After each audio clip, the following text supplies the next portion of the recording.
Hello friends, नमस्ते प्रणाम। हमारे चैनल में आप सभी फ्रेंड्स का स्वागत है और अभिनंदन है। तो हम लोग बहुत ही दर्द भरा बेटी विवाह गीत लेकर आए हैं। अगर अच्छा लगेगा तो लाइक शेयर सब्सक्राइब ज़रूर कीजिएगा और कमेंट बॉक्स में ज़रूर बताइएगा कि ये बेटी विवाह गीत आप लोगों को कैसा लगा।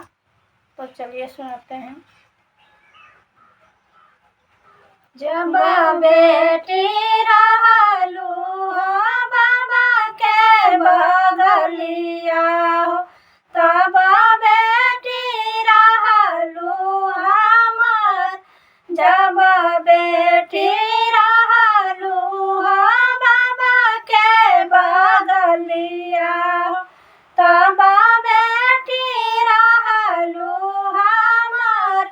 जब बेटी गईलू सजना के बगलिया हो, तब बेटी भइलू पराई।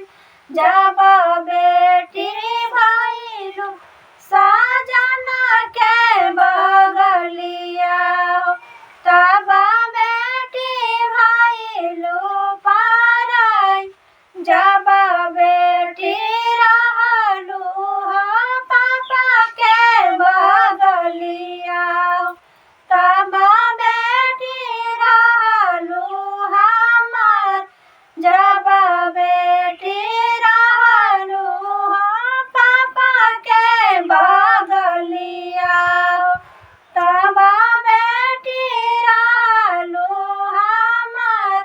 जब बेटी गईलू सजना के बगलिया हो, तब बेटी भइलू पराई। जब बेटी